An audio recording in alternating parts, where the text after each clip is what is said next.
தமது அகத்தில் சில வேளை வினா ஒன்று எழும். இந்த சிருஷ்டியில் உள்ள எதனை நாம் அடைவது அசாத்தியம் என. இவ்வினாவானது சில வேளைகளில் எனது சிந்தனையிலும் எழும். அதை குறித்து நானும் சிந்திப்பேன். இந்த சிருஷ்டியில் எதனை நாம் அடைவது அசாத்தியமான ஒன்றாகும்? தனம்? இல்லை. கீர்த்தியா? இல்லை. கௌரவமா? இல்லை.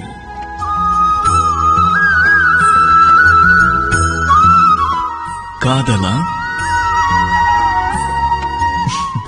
இல்லை.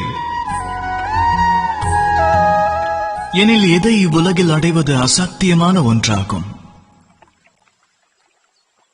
சிந்தனை செய்யுங்கள். விடையானது நாமே நிகழ்த்தும் தவறுகளாகும், நம்மிடம் உள்ள குறைபாடுகளாகும். அது எவருக்கும் எட்டுவதில்லை. அது தெளிவாக புரிந்த பின்னரும் எவரும் அதை ஏற்றுக்கொள்ள சித்தமாக இருப்பதில்லை. எனினும் எந்த நபர் தனது தவறுகளை ஏற்றுக்கொள்கிறாரோ, தனது குறைகளை ஏற்றுக்கொள்கிறாரோ, அவருக்கு இந்த சிருஷ்டியில் எதையும் பெறுவதற்கு எதுவும் தடையாகவும் கடினமாகவும் இருக்காது. ஆகையால் ஆத்ம நம்பிக்கை என்பது அவசியமாகும்.